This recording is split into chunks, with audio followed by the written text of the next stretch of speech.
kalau kita menyebutnya itu kapitalisme, pemerintah menyebutnya pembangunan, itu berarti karena pemerintah yang lebih kuasa, kapitalisme seolah-olah akan terus mendapat karpet merah dari pemerintah.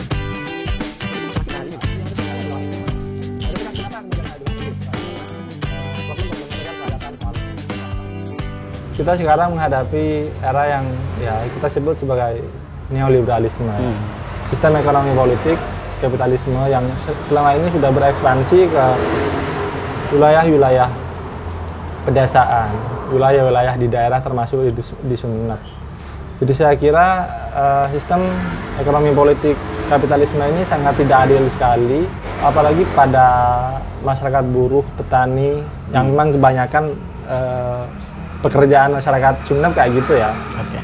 Itu sangat tidak adil sekali. Jadi kalau misal diurai gitu kan, jadi kapitalisme yang dimaksud wujudnya seperti apa? Bisa berbentuk sebagai industri ya.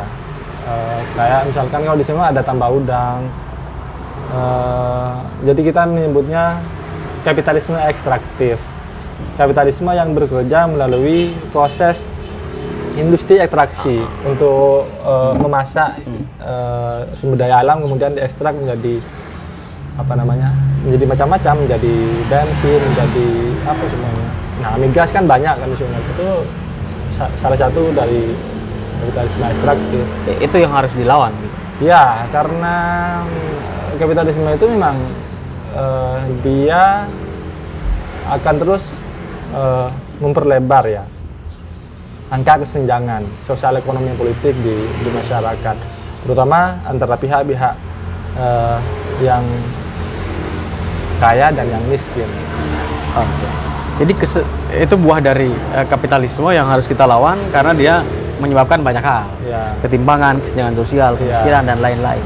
Jadi konsep kapitalisme itu dan efeknya itu secara terperinci bagaimana cara kerjanya. Jadi oke lah, itu di sini ada tambak udang misalkan, di Sumeneb ada tambak udang, kemudian ada juga eksploitasi migas misalnya. Ya. Jadi efek ke masyarakat lingkungan sebenarnya seperti apa cara kerjanya? Misalnya orang misalnya disuntik vaksin, Ya. efeknya dia pusing-pusing, Ya. kan jelas kan. Jadi kalau misalkan ada ini misalnya di satu desa nih ada eksploitasi migas atau ada tambak udang. Jadi bagaimana cara kerja kalau mau disebut itu merupakan wajah wujud konkret dari kapitalisme? Jadi seperti apa nanti efeknya kepada masyarakat sekitar? Gitu. Oke. Jadi kan sebenarnya kalau kapitalisme itu kan salah satu cirinya itu kan memang mengakumulasi modal ya. Jadi maksudnya dia akan menumpuk kekayaan sebanyak-banyaknya. Nah, kalau kapitalisme ekstraktif artinya ada satu industri atau satu investor atau satu pemodal yang ingin melakukan akumulasi modal melalui industri sumber daya alam kayak gitu. Jadi proyek kerja kapitalisme itu dia menggeser sebenarnya. Jadi kepemilikan kolektif, misalkan nggak sumber daya alam ya, atau misalkan lahan. Konsep kepemilikan agraris itu kan kepemilikan lahan secara kolektif ya. Iya, bersama banyak kan yang itu. Nah, jadi tapi kalau kapitalisme, nah itu langsung diambil semuanya, diakumulasi kayak gitu, diprivatisasi. Jadi yang awalnya bersifat kolektif menjadi private. Nah, jadi ini sebenarnya kita bisa menelusuri efek ketimpangannya di sini. Jadi pergeseran antara kepemilikan yang kolektif menjadi private. Jadi yang awalnya misalnya ada 100 lahan, awalnya dimiliki oleh 100 orang, tiba-tiba lahan ini dibeli, gitu kan, oleh satu investor tertentu untuk membangun apalah begitu. Jadi lahan yang 100 kotak tadi menjadi satu kepemilikan, begitu kan.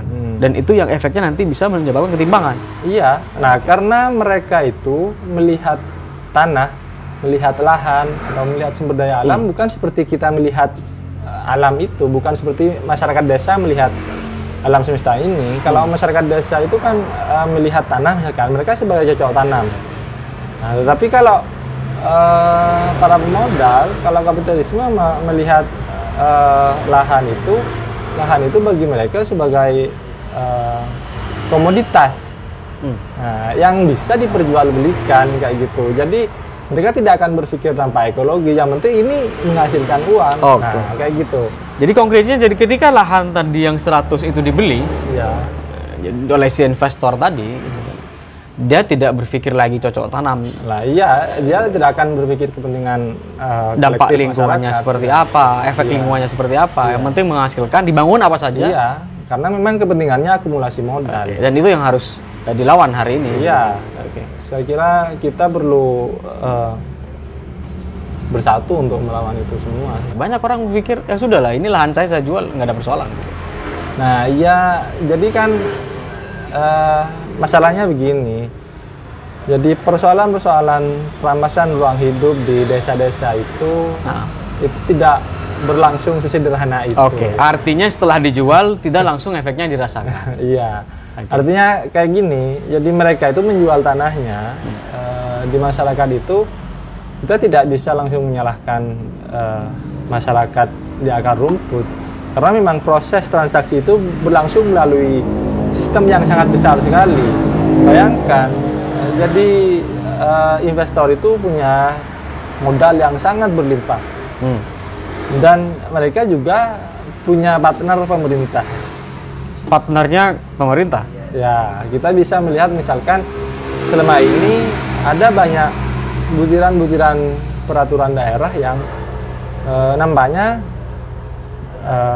menjembatani kepentingan modal. Saya bilang partner seperti itu.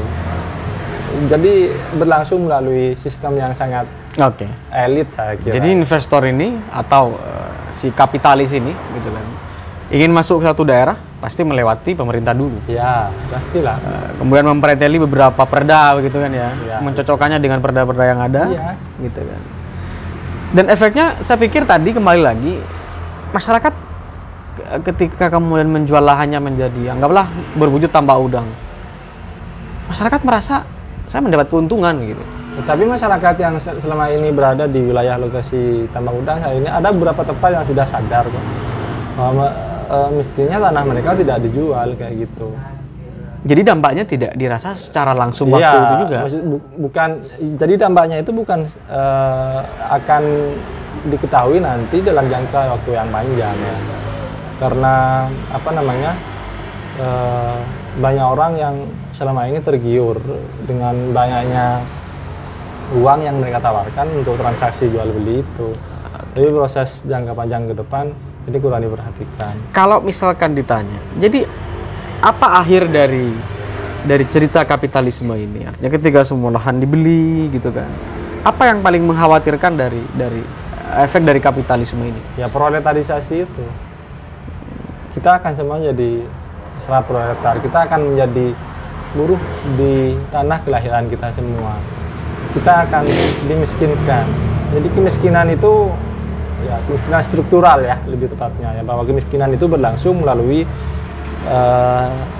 sesuatu yang sifatnya sistemik kayak gitu. Jadi karena dari awal diproses ada investasi besar-besaran, lahan dibeli, akhirnya masyarakat yang asli di situ tersingkirkan dan dia menjadi buruh dan menjadi kaum buruh dan kaum proletar gitu ya, kaum miskin. Dan itu yang paling ditakutkan sebenarnya. Iya. Jadi kemiskinan itu sekarang bukan turun begitu saja, tapi memang diciptakan oleh sistem tertentu kayak gitu. Nah, itu yang maksudnya perlu kita lawan.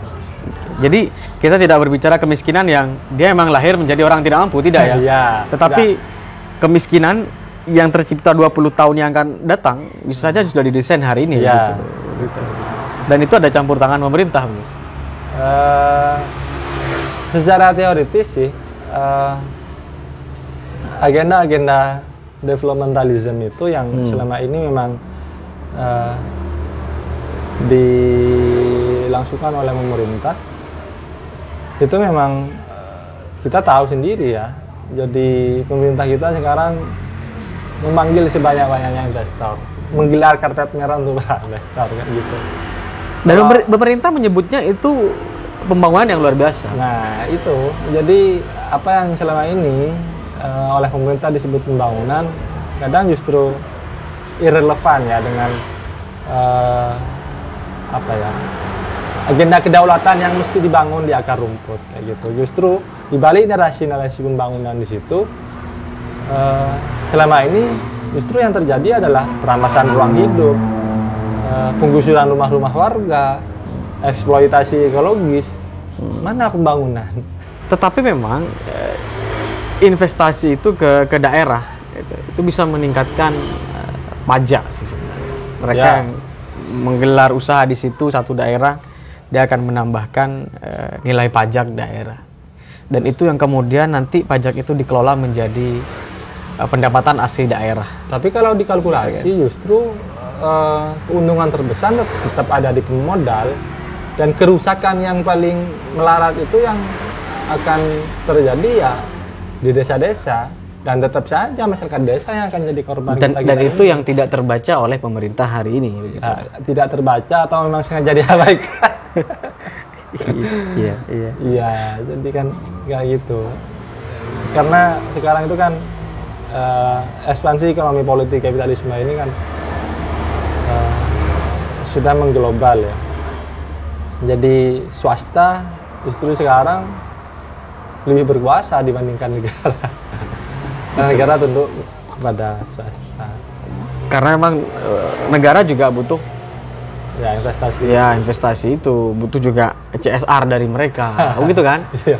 CSR, kemudian ya pajak dari mereka, gitu kan? Iya.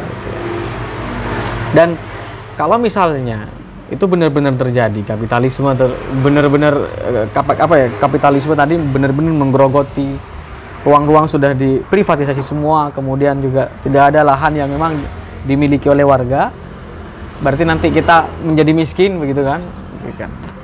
Namun dari kemiskinan ini gitu kan, kira-kira emang siapa yang harus benar-benar peduli sebenarnya terhadap hal ini?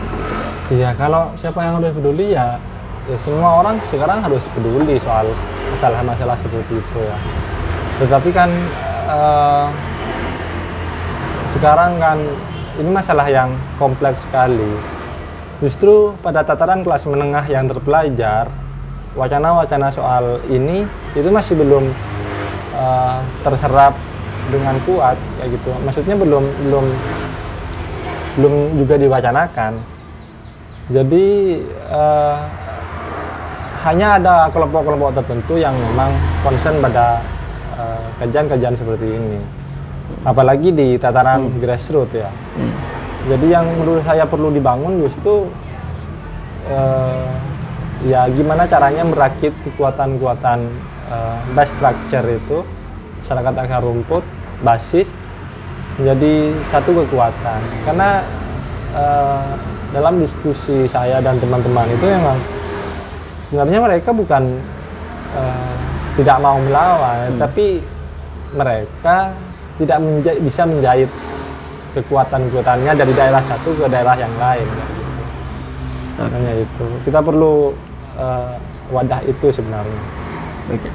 Tapi apakah jika pemerintah hari ini memegang satu prinsip bahwa investasi gitu kan, kemudian juga pembangunan sebagai bentuk kemajuan, itu berarti pemerintah menganggap bahwa sesuatu yang kita sebut sebagai kapitalisme ini akan terus niscaya, begitu kan?